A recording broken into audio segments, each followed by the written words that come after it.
Hi everyone, welcome to another video. Now, today we're talking about our final little bit on simultaneous equations, but here we are using a concept that we touched on before, which is the discriminant. But now we're going to do something really interesting. We are using the discriminant to find the number of points of intersection of simultaneous equations. Now, this is kind of a weird concept, but let's just quickly revisit what we know so far about what the discriminant tells us. So, before we looked at some kind of xy plane and we drew any random parabola. And we were looking at using the discriminant, so this part of the quadratic formula, b squared minus 4ac, and we tried to use this, and for the different values of this told us whether we had 2 points of intersection, 1 or none. But it's kind of weird to think about, but what we were actually doing when we did this with the discriminant was, in essence, solving a pair of simultaneous equations. Now let me explain, because that sounds really weird. So we said before that anytime we use the discriminant, we had some kind of quadratic formula in the form of ax squared plus bx plus c, and that equals to 0. But in essence, yeah, we're looking at when this equals 0. But looking at these in terms of equations of a parabola and a line, we were in essence finding, here we have intersection points, or solutions to our quadratic equation when this equals to 0 on the right hand side. So simultaneous equations, solving those, also in essence tells us something about two things crossing or intersecting, like so. So what we essentially did, I'm going to take this exact same thing here that we used for finding, so we used the discriminant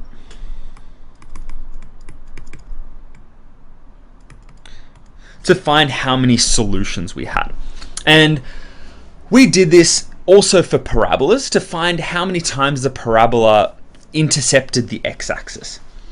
Now the x-axis, in other words, is a horizontal line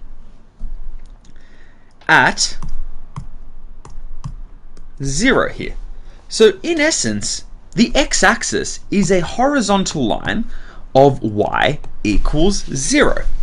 Because remember, any horizontal lines, something like this passing through 1 or 2, those would be the lines y equals 1, y equals 2,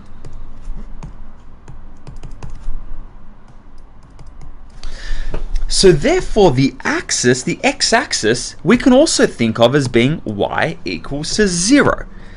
Now, what we essentially did previously was we took, for example, some kind of equation of a parabola. We said y equals x squared plus, I don't know, 2x plus 3 or something like that. And we just set the y to be 0 because we were trying to find the points when this intercepted with the x-axis, which is when y equals to 0. So we were essentially solving two simultaneous equations via substitution. This is really weird, but when we think of using the discriminant for simultaneous equations, we have essentially been doing this the whole time. Because what we did then was just go, okay, well, if I want to find x-intercepts, solutions to this, I have to set y to equal 0. So I substituted this 0 into here. So I'd get 0 equals x squared plus 2x plus 3. And then I used my discriminant of b squared minus 4ac. And I substituted this in. This told me the amount of solutions I had. But what we can also do is we can use the discriminant to find the number of solutions or points of intersection of simultaneous equations which aren't just the second line being the x-axis. We can find this for any particular line. Now let's take a closer look at this. Here I have the equation y equals x squared plus 3x minus 1. This is my first equation, and my other one is y equals to x minus 2. Now, what we want to do is we want to solve this pair of simultaneous equations. So we're going to do the same thing we've been doing in the last few videos. We notice that these y's are exactly the same, so we can set this part of my equation to be equal to this. So what we're doing is we're going x squared plus 3x minus 1 equals to x minus 2.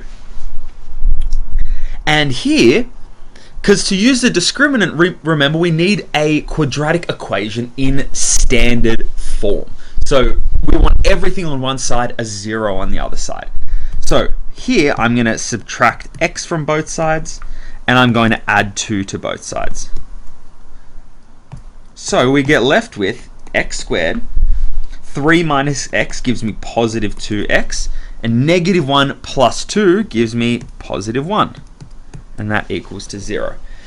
And now we have something where we can use the discriminant. Now the discriminant, remember, we defined as b squared minus 4ac. And we said a couple of different things. When the discriminant is less than 0, we have no solutions. When the discriminant is equal to 0, we have 1. When the discriminant is more than 0, we have 2.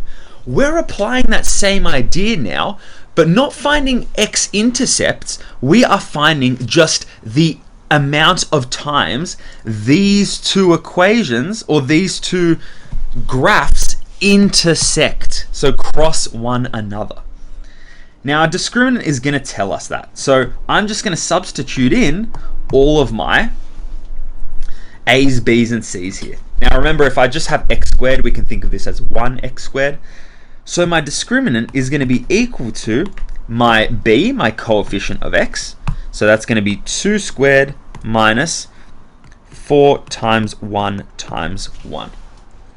In other words, this gives me 4 minus 4, which equals to 0. Okay, now when the discriminant equals 0, we can say, therefore, there is one intersection point.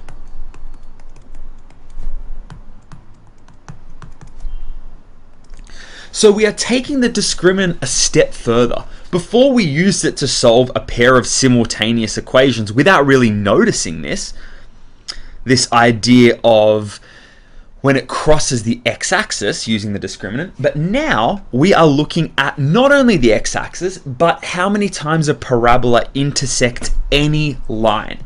And we can do this by doing what we normally do with substitution, setting these two to be equal to each other, the x variables, so the right-hand sides of both of these two equations, and then getting everything in general form, then applying the discriminant.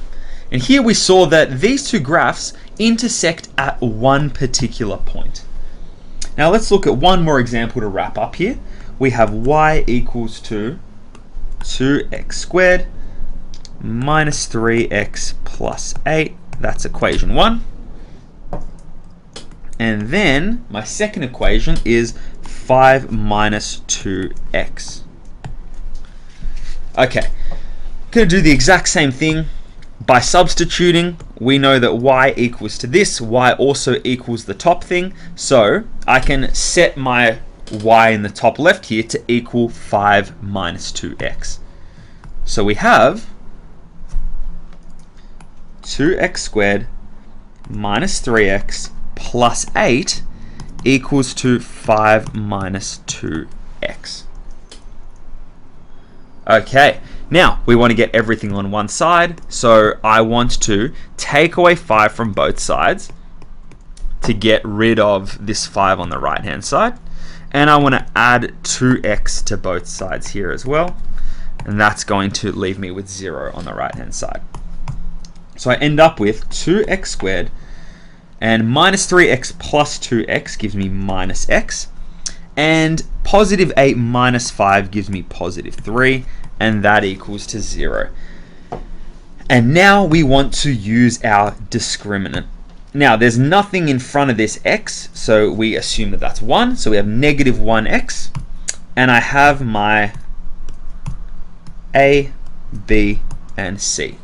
Now it's time to use my discriminant. So I know my discriminant equals to b squared minus 4ac, and I want to just substitute all of these in. So b here is negative 1 squared, and then I'm going to do minus 4 times my a, that's 2, times my positive 3, we have this here. Now we can already tell what this is going to sort of look like, but we have here 1 minus 24, and that is equal to negative 23.